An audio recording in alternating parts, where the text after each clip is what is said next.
Muchísimas gracias por haberse conectado hoy, jueves de casos clínicos con el Dr. Vago. Mi nombre es Manuel y a nombre de todos los que trabajamos en Dr. Vago, agradecemos muchísimo su atención, su asistencia. Y el día de hoy, de acuerdo a cómo estuvimos haciendo la votación, tanto en Twitter como en nuestro canal de Telegram, ustedes decidieron hablar de casos clínicos de cardiología para el examen nacional y por eso son los casos que traemos el día de hoy. La dinámica es muy sencilla. Son 3 casos clínicos tipo examen nacional. Yo primero hago lectura del caso clínico, posteriormente va a aparecer la encuesta en pantalla. Solamente una de las opciones es verdadera, los otros 3 son distractores. Damos un minuto para contestar, más o menos emulando el examen nacional. Posteriormente vemos cómo votó todo el panel y hacemos una retroalimentación acerca de cómo encontrar datos a favor, en contra, identificar los distractores y obviamente un breve resumen acerca de la patología.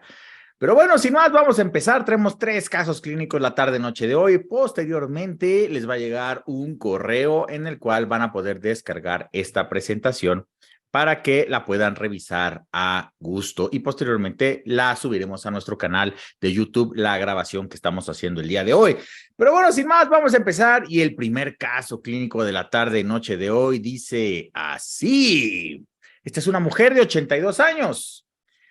Y acude a urgencias por dolor súbito. El dolor fue epigástrico y lo describe como súbito. Dice que 1 hora antes inició este dolor, tiene un ENA 8 de 10, es en escala de 10, tiene 8 de intensidad, además náusea y vomitó 2 veces en la última hora. Tiene antecedente de diabetes tipo 2, dislipidemia, hipertensión, colelitiasis y úlcera péptica. No patológicos, fumadora, índice tabáquico de 40 y consume bebidas alcohólicas ocasionalmente. A la exploración física, los signos vitales no te llaman la atención, a lo mejor la sistólica un poco elevada en 140, campos pulmonares, los auscultas normales. Abdomen blando, no doloroso, le haces un morfi negativo. La siguiente pregunta es, ¿cuál de los siguientes estudios debe realizarse primero en esta paciente? No quiere decir que no se realicen todos los estudios o una combinación de estos, pero ¿cuál de los siguientes es el primer estudio que harías? A, un ultrasonido abdominal, B, un electrocardiograma, C, amilasa y lipasas séricas y D, radiografía de abdomen simple. La pregunta número 1, tienes un minuto para contestar. Va a aparecer la encuesta en su pantalla. Por favor, voten ahí y por favor, voten. Ya está, tienen un minuto para poder contestar. Ya están votando la mayoría de ustedes. En el examen nacional, ya desde hace dos emisiones, han sido 280 preguntas, ha cambiado conforme los años han pasado y más o menos les sugerimos nosotros en Dr. Vago que tomen un minuto para contestar. Realmente el tiempo asignado, porque es un examen de 5 horas, les dan 5 horas, la mayoría acaba antes, obviamente, es un poquito más de un minuto 30, un minuto 20, pero nosotros les recomendamos a los alumnos que tenemos en Dr. Vago a que solamente tomen 1 minuto 10 segundos.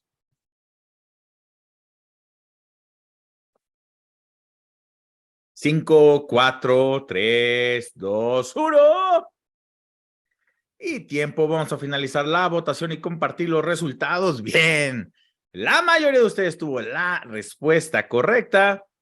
El mejor siguiente paso en esta paciente es tomarle un electrocardiograma de 12 derivaciones. Llama la atención que todas las opciones fueron seleccionadas y no quiere decir que estén mal, pero la pregunta es bastante específica. ¿Cuál es el mejor siguiente paso o el primer estudio clínico que se tiene que realizar? Aquí lo más preocupante en esta paciente es que es mujer y tiene 82 años. Y ustedes, como irán viendo cuando se estén preparando para el examen nacional o repasando, obviamente, las pacientes mujeres en ocasiones tienen dolores atípicos. ¿Qué quiere decir esto?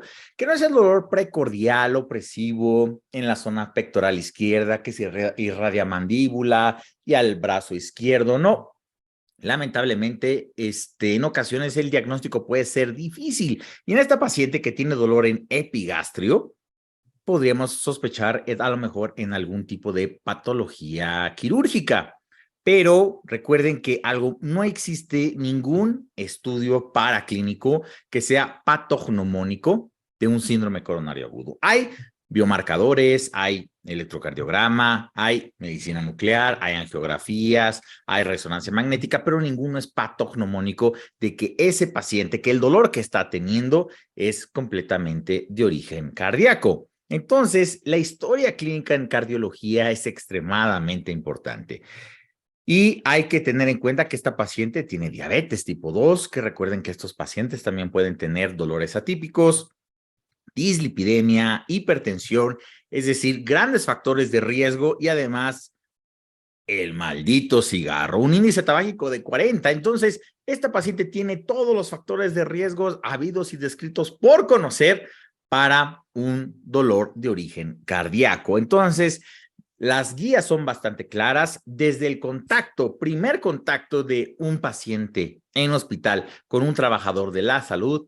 No deben de pasar más de 10 minutos sin que se tome un electrocardiograma si se sospecha de un origen isquémico del dolor. Ultrasonido abdominal, estoy de acuerdo, podría ayudarnos a descartar patologías quirúrgicas, pero si lo hacemos ahora o lo hacemos en un par de horas, no va a hacer ninguna diferencia.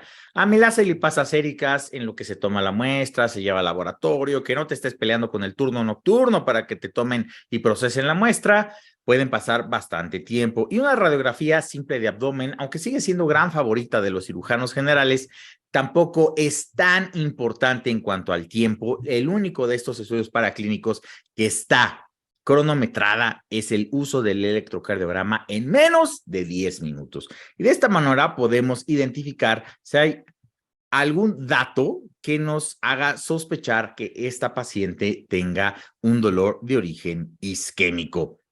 Recuerden que año con año se han preguntado las diferentes caras del corazón, aunque el corazón no tiene caras, pero recuerden que cada una de las derivaciones nos habla de diferentes orígenes del dolor y de la arteria que está involucrada.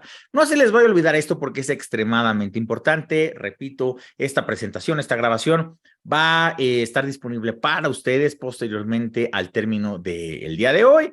Y recuerden, lateral alta, lateral baja, cara inferior, cara anterior y cara septal.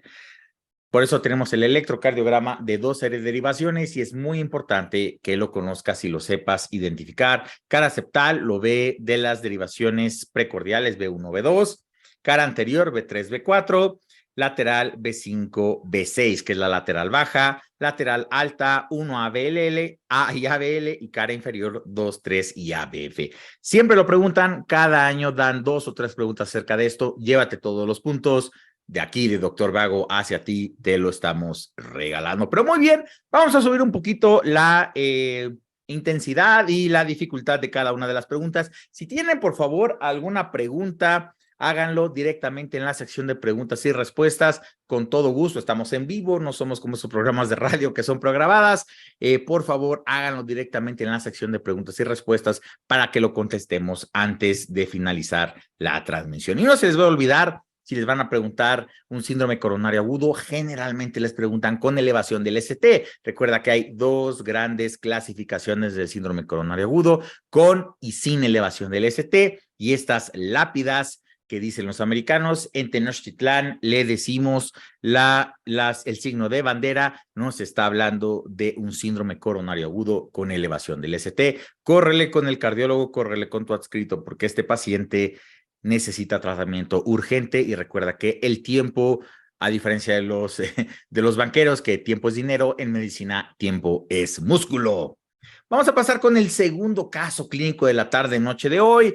Es una mujer de 28 años, es la nieta de la paciente anterior, no es cierto, es traída a urgencias porque tuvo un síncope. Se sintió débil, te dice que no ha comido bien en las últimas 2 semanas. Por esto piensa ella que está deshidratada. Revisa su historia clínica y averiguas que ella es una usuaria de drogas intravenosas y de hecho hace 6 meses la hospitalizaron por neumonía, por aspiración. A la exploración física está febril, 38,2 grados de temperatura, TA 110/60. Te llama la atención que está bradicárdica, tiene 50 latidos por minuto, son regulares. Mucosa oral seca, la dentición está bastante mal. Le auscultas un soplo protodiastólico, es decir, muy temprano en la diástole, en el borde esternal izquierdo. A la inspiración profunda es cuando más se marca, los campos pulmonares están limpios. Abdomen blando, revisas las fosas cubitales, te das cuenta que tiene marcas antiguas de pinchazos de aguja.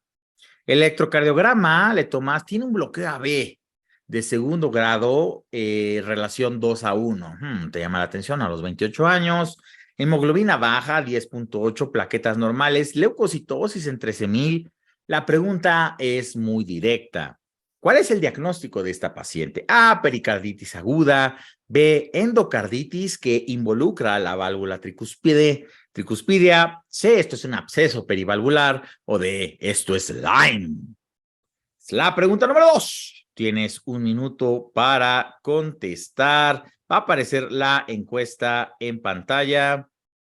Y por favor, voten.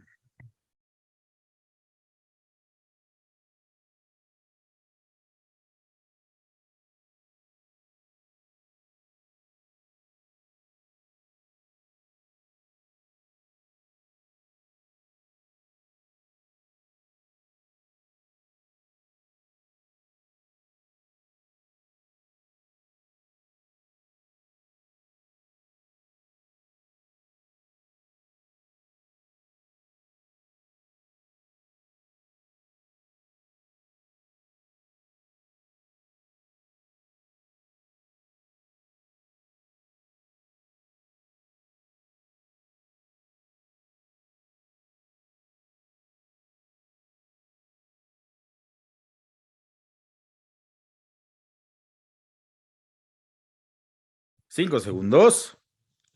4, 3, 2, 1. Vamos a ver si cayeron en la trampa o no. Y tiempo. Vamos a compartir los resultados. Y lamentablemente, la mayoría de ustedes tuvo la respuesta correcta. De hecho, de todos los asistentes, solamente una persona tuvo la respuesta correcta. No se pongan tristes antes de que empiecen a gritar, a decir por qué la tuve mal.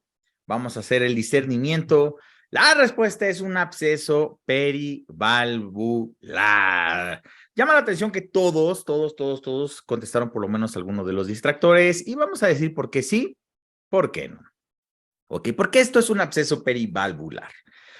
Esta paciente joven de 28 años es usuaria de drogas intravenosas y de hecho tuvo una neumonía por aspiración hace 6 meses, tuvo pinchazo, tiene pinchazos, es decir que sigue utilizando drogas intravenosas, tiene pobre dentición, eso te habla de que tiene mala higiene, mal apego a lo mejor a la rehabilitación y está febril. Todo esto siempre nos hace pensar en endocarditis de la válvula tricúspide, pero ¿por qué no es eso? ¿Y por qué es una complicación de la endocarditis que es el absceso perivalvular? Te voy a decir por qué, te lo voy a regalar para que te lo lleves para tu examen nacional. Siempre ve los detalles. Te está poniendo la endocarditis y una complicación de la endocarditis que son los abscesos perivalvulares con gran mortalidad. Esta complicación de la endocarditis le está provocando insuficiencia aórtica. Por eso el evaluador te está diciendo, oye, ¿sabes qué? Muy temprano en la diástole tiene un soplo y ese soplo nos está hablando de una insuficiencia aórtica en el borde esternal izquierdo a la inspiración profunda. Recuerda, ¿por qué te está poniendo ese dato del soplo? Siempre pensamos, bueno, soplo nuevo, podemos pensar en endocarditis, pero el evaluador es muy insistente que no es la primera vez que la paciente tiene un problema por su adicción a las drogas intravenosas. Tiene un dato de insuficiencia aórtica, es decir, no te está diciendo, te quiere dar a entender que la aorta es la parte que está afectada. ¿Y cuál es la válvula que generalmente se afecta en los pacientes usuarios de drogas intravenosas y que le provoca endocarditis? La válvula tricúspide, pero clínicamente no es lo que está sucediendo. Este paciente tiene una complicación que le está provocando una insuficiencia aórtica. Y lo único que aquí tiene relación con eso es el absceso perivalvular. ¿Por qué? Porque el sistema de conducción puede ser más comúnmente afectado por un absceso perivalvular aórtico que un absceso perivalvular tricuspidio. Y para, además, completar y cerrar esto, la paciente tiene un bloqueo AB de segundo grado. ¿Por qué tiene un bloqueo AB de segundo grado una mujer de 28 años? Hay algo líquido, purulento obviamente, que está alterando el sistema de conducción del corazón. Y los abscesos perivalvulares que provocan alteraciones del corazón son más comunes que sean de origen aórtico a que sean tricuspidios. Entonces, no te vayas rápidamente con la finta de que usuario de drogas intravenosas, eso solamente es tricuspidio. No. Si tiene un bloqueo AB, si tiene un soplo protodiastólico temprano, piensa más bien en alguna complicación de la válvula aórtica, que es un absceso perivalvular. Esta es una pregunta con alto nivel de dificultad, pero ya no vas a tener que sufrir en el examen nacional. En Doctor Vago te lo vamos a regalar para que te lleves todos los puntos. Siempre, siempre, siempre revisa bien ese paciente con endocarditis y recuerda, para la endocarditis solamente tienes que recordar una palabra: hemocultivos, hemocultivos y después hemocultivos. Todo eso se lo enseñamos a nuestros alumnos de Doctor Vago en el curso que tenemos. Recuerda, 30-40% de los pacientes con endocarditis en una autopsia tienen abscesos perivalvulares y es mucho más común que los fenómenos de la conducción cardíaca sucedan en abscesos perivalvulares aórticos que tricuspidios. No te vas a equivocar en el examen nacional, te vas a llevar estos puntos y vas a lograr tu objetivo. Pero bueno, antes de continuar, es un paciente de 80 años. Lo traen urgencias porque empezó con dolor intenso en la zona lumbar que lo despertó. Además, tuvo un síncope de menos de un minuto de duración y dolor lumbar. Cuando llega al hospital, te pide que vaya a ir al baño y orina sangre. Nunca le había pasado esto. Además, disnea. Además, no tiene disnea, no tiene angor, no tiene tos, náusea, vómito, cefalea ni dolor. Solo tiene dolor en la espalda baja y orinó sangre y perdió el conocimiento. Recuerda, tuvo síncope. A la exploración física está chocado, 72-55, taquicárdico en 112, estatura al 92% al aire ambiente. Le tomas un electro, está con taquicardia y tiene depresión horizontal del segmento ST en las derivaciones anteriores. ¿Cuál es el diagnóstico más probable en este paciente? A, se le rompió un aneurisma aórtico abdominal. B, isquemia mesentérica aguda. C, se infartó. O D, esto es un cólico renoureteral. Es la pregunta número 3. Tienes un minuto para contestar el último caso clínico de la tarde-noche de hoy y por favor, voten.